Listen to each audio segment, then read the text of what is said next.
Kepala Staf TNI Angkatan Darat Jenderal Andika Perkasa menjadi calon tunggal Panglima TNI. Karir militernya terbilang cemerlang, namun Andika hanya memiliki masa jabatan Panglima 1 tahun, mengingat dirinya akan pensiun di tahun depan. Sejumlah PR besar menanti sang Panglima. Sejumlah PR yang menanti Andika Perkasa saat memimpin TNI, mulai dari modernisasi alutsista hingga kesejahteraan prajurit. Tidak hanya itu, ancaman terhadap kedaulatan negara cenderung beragam. Mayoritas diantaranya memang bersifat non-militer, maka penguatan pada penguasaan teknologi termasuk aspek yang penting, baik yang menyangkut alutsista, konvensional maupun pertahanan cyber. Di sisi lain, sinergitas dengan Polri dan lembaga-lembaga lain juga harus terus diperkuat, terutama yang berkaitan dengan masalah kedaulatan seperti dalam penanganan pandemi COVID-19. Sebelumnya dalam uji kelayakan dan kepatutan yang digelar secara terbuka dan tertutup, Jenderal Andika Perkasa memaparkan 8 misi yang akan diusungnya dengan visi TNI adalah kita. Fokus kerja calon Panglima TNI Jenderal Andika Perkasa antara lain penguatan pelaksanaan tugas TNI yang didasarkan pada peraturan perundang-undangan, penguatan operasi pengamanan perbatasan darat, laut, dan wilayah udara, peningkatan kesiapsiagaan satuan TNI untuk tugas OMP dan OMSP, peningkatan operasional cyber, peningkatan sinergitas intelijen terutama di wilayah konflik, pemantapan Interpol Balita, Trimatra terpadu dalam pola operasi TNI. Kemudian yang ketujuh, penguatan integrasi penataan organisasi untuk mewujudkan TNI yang adaptif. Dan kedelapan, reaktualisasi peran diplomasi militer dalam rangka kebijakan politik luar negeri. Saya memilih TNI adalah kita. Memang sangat singkat sekali, tetapi justru di sini saya ingin masyarakat Indonesia, masyarakat internasional untuk melihat TNI ini sebagai kita atau bagian dari mereka. Ya, dan masih bersama Pak Abdul Haris, Wakil Ketua Komisi 1 DPR RI, dan Ibu Jaleswari dari Deputi 5 KSP. Kita masih berbincang seputar tantangan ke depan Panglima TNI. Jika tadi menyimak salah satu yang dikedepankan adalah diplomasi, ini bagaimana juga? Apakah ini mampu diselesaikan, dengan cara apa menyelesaikannya? Pak Abdul Haris mungkin bisa terlebih dahulu berbicara terkait dengan Natuna Utara. Oke, kita tahu ketegangan Natuna Utara saya kira menjadi salah satu concern dari Pak Jenderal TNI Andika ketika menyampaikan di depan kita. Betapapun porsinya kemarin tidak terlalu panjang, akan tapi beliau mengedepankan untuk pendekatan terhadap, kalaulah boleh saya mengatakan, pihak-pihak yang bersitegang. Ya, tentunya Indonesia menurut beliau ingin menjaga kedekatan yang sama terhadap semua pihak, sehingga tidak terjadi ketegangan-ketegangan yang lebih tinggi lagi. Oleh karenanya, karena apabila tidak ada komunikasi diplomasi terhadap pihak-pihak yang mungkin kita anggap bersitegang, itu juga tidak mungkin, karena secara geografis Indonesia ada di dekatnya di situ. Gitu. Yeah. Sehingga pendekatan diplomasi militer termasuk juga nanti bersinergi dengan pendekatan diplomasi luar negeri, Kementerian Luar Negeri kita, saya kira ini akan menghasilkan, mudah-mudahan akan menghasilkan hasil yang lebih baik tanpa harus bermusuhan antara dengan satu pihak atau pihak yang lain. Baik, Pak Abdul, apakah Anda setuju bahwa Andika Perkasa ini salah satu yang memang menonjol adalah bicara tentang kelihayan diplomasinya? Salah satunya ya, yang saya lihat dari tentara yang menjadi mitra Komisi 1, saya kira salah satunya beliau. Selama kemarin saya jadi ketua, sekarang menjadi wakil ketua, itu ketika berbicara dan menyampaikan progresnya, saya kira beliau salah satu jenderal yang bisa berdiplomasi dengan baik. Baik, selanjutnya Ibu Jaleswari, apa catatan Anda berkaitan dengan apa yang harus dilakukan oleh TNI atas Natuna Utara? Iya, saya rasa dari apa yang disampaikan Jenderal TNI Andika Perkasa di DPR, salah satunya adalah bagaimana mempersiapkan kesiapsiagaan operasional pasukan di wilayah Laut Natuna Utara dan perairan Sulu. Salah satunya memang harus diakui tadi yang saya sampaikan bahwa urusan klasik tentang pertahanan negara kita ini adalah mungkin soal anggaran. Justru di tengah keterbatasan itu, Jenderal Andika Perkasa lebih menitik beratkan kepada bagaimana patroli perbatasan itu lebih digiatkan lagi. Dan itu memerlukan komando dan kendali efektif yang terpadu. Sehingga kenapa jargon-jargon seperti TNI adalah kita, yang menurut saya itu adalah soundbite sekali gitu ya, karena itu menjadi soundbite karena itu menunjukkan bahwa kepedulian atau perhatian Jenderal TNI Andika Perkasa terhadap soal koordinasi, sinergitas, dan bagaimana trimatra terpadu itu bukan hanya di atas kertas. Baik, dan itu Anda yakini itu bisa diselesaikan setidaknya begitu kan, dilakukan secara maksimal dalam 400 hari ke depan? Saya rasa Matra Angkatan Darat selama ini kan berada di bawah kendali efektif beliau. Jadi pengalaman-pengalaman di Matra Angkatan Darat saya rasa sedang diupayakan untuk bisa disinergikan dengan matra-matra lainnya. Dan saya rasa bukan hanya beliau saja, semua Panglima TNI berupaya agar sinergitas ini terjadi dengan sungguh-sungguh dan baik di tingkat lapangan. Baik, yang menarik kemudian ini mengutip yang disampaikan oleh Panglima TNI Marsikal Hadi Cahyanto bahwa memang tantangan ke depan tidak hanya bicara tentang perang tetapi juga ancaman hibrida, ini ancaman cyber. Sebetulnya dari DPR sendiri melihatnya seperti apa sih kesiapsiagaan TNI kita itu? Ya, bahwa ancaman hibrida yang salah satunya menyertakan ancaman cyber ini menjadi penting untuk menjadi perhatian dari tentara. Karena kemajuan teknologi ini juga harus diikuti oleh tentara.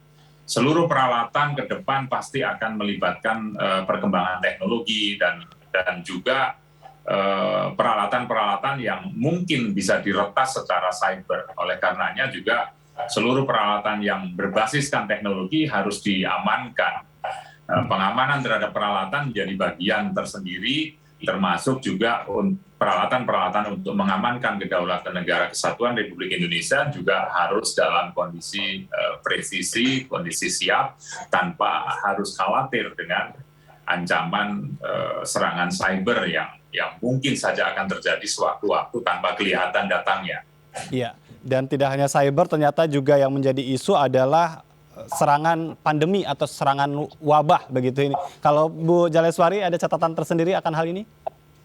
Iya, saya rasa teknologi cyber ini kan menjadi perhatian di negara-negara lain, bukan hanya di kita saja, bahwa serangan berbentuk teknologi cyber ini sangat menjadi perhatian dan concern negara-negara lain termasuk Indonesia, terutama apa yang disampaikan oleh Jenderal TNI Andika Perkasa.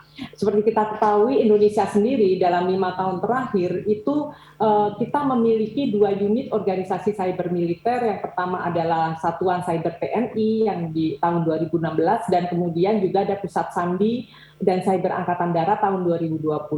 Nah, rencana pembentukan tim cepat dan tim cepat tanggap yang disampaikan oleh Jenderal TNI Andika Perkasa di DPR itu sebetulnya itu bukan saja bicara soal koordinasi yang solid dulu, tetapi juga Panglima akan cenderung mengadopsi tentang tim cyber yang berkarakter defensif ketimbang ofensif. Dan saya rasa ini yang menjadi untuk menetralisasi kemampuan lawan. Di tengah anggaran yang sangat terbatas begitu ya? Ya, dan kemudian tentang COVID ini, saya rasa COVID-19 ini adalah sesuatu yang baru kita hadapi bersama, bukan hanya di Indonesia, tetapi juga seluruh dunia menghadapi ancaman non militer yang luar biasa. Dan saya rasa kita justru di sini kreatif memadukan bagaimana tugas-tugas TNI dalam menangani ancaman non militer ini. Dan 2 tahun ini kita juga diperlihatkan betapa Panglima TNI Bapak Hadi Cahyanto juga menunjukkan bahwa TNI pun juga belajar banyak dari operasi militer selain perang ini, bagaimana pandemi COVID-19 ini bisa dilakukan bersama-sama dengan seluruh stakeholder yang ada. Dan saya rasa ini juga penting, kita perlu memikirkan kembali undang-undang TNI kita ini kan sudah kurang lebih itu sudah 7 tahun ya, 17 tahun.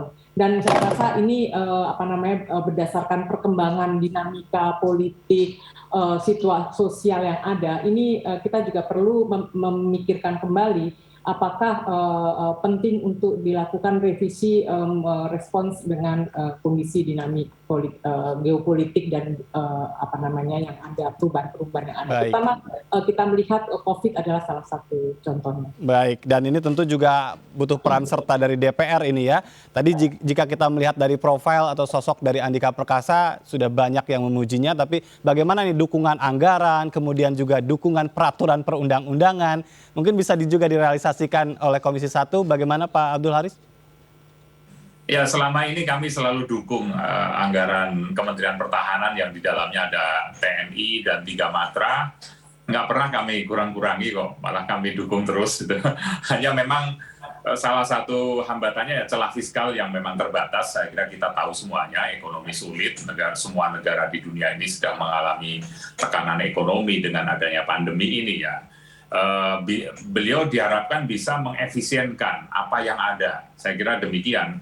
Kalau soal dukungan anggaran nggak usah khawatir, karena selama saya mimpin 5 tahun ini juga selalu seperti itu. Kita nggak pernah menghambat atas dukungan anggaran, karena memang anggaran pertahanan kita masih cukup atau relatif masih kecil dibandingkan dengan perbandingan rasio PDB dari negara-negara yang lain. Tapi apapun efisiensi saya kira menjadi kata kunci bagi tercapainya apa-apa yang disampaikan oleh Jenderal Andika dalam fit and proper test kemarin. Iya, termasuk juga mewujudkan kesejahteraan bagi para prajuritnya ya, yang juga disampaikan kemarin.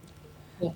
Baik, terakhir Bapak Ibu. Itu ditanggupi oleh Jenderal Andika sudah. Iya, singkat saja catatan terakhir untuk kepemimpinan Andika ke depan, apa yang mungkin dari Pak Abdul dan Ibu Jaleswari ingin sampaikan. Pak Abdul terlebih dahulu. Melihat track record selama ini dalam memimpin dan memahami juga menguasai tata kelola organisasi militer yang sangat baik, saya sangat yakin beliau akan mampu membawa TNI ke depan menjadi TNI yang profesional. Baik. Dan TNI yang mampu untuk eksis di percaturan tentara-tentara dunia. Baik. Terakhir, Ibu Jaleswari singkat saja. Ya. Dalam menyampaikan 8 poin tugas-tugas yang ingin diselesaikan dalam 13 bulan ke depan, saya rasa Jenderal TNI Andika perlu memberikan prioritas-prioritas mana yang segera ingin dilakukan dan peta jalannya seperti apa untuk sampai ke sana. Saya rasa dari semua 8 poin itu, salah satu yang penting juga adalah bagaimana mewujudkan kesejahteraan prajurit yang selama ini menjadi ujung tombak dalam mengimplementasikan hal-hal yang akan dilakukan 13 bulan ke depan. Baik, terima kasih Ibu Jaleswari, Deputi 5 KSP, dan juga Pak Abdul Haris, Wakil Ketua Komisi 1 DPR RI sudah bergabung bersama kami sore hari ini. Terima kasih. Pemirsa, kita berlanjut ke informasi berikutnya. Ketua fraksi PDI Perjuangan Utut Adianto tidak terima Puan Maharani disindir dalam rapat paripurna. Sebelumnya anggota fraksi PKS Fahmi Alaidrus menyindir Ketua DPR RI Puan Maharani saat rapat paripurna dengan mengagendakan pengesahan Jenderal Andika Perkasa sebagai calon Panglima TNI. Anggota DPR RI dari fraksi PKS, Fahmi Alaidrus, menyindir Ketua DPR Puan Maharani saat rapat paripurna siang tadi dengan mempertanyakan keseriusannya untuk maju sebagai calon presiden tetapi menutup hak konstitusi anggota dewan untuk berbicara. Sindiran itu dilontarkan Fahmi saat instruksinya tidak mendapat respon dari pimpinan DPR hingga akhirnya Puan Maharani menutup rapat paripurna.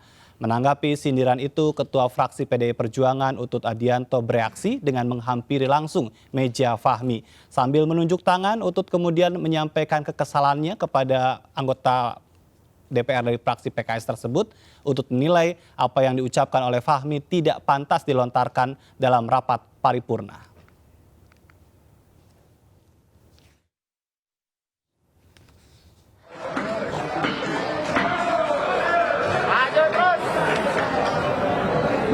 Bagaimana menjadi capres, hak konstitusi kami ditutup.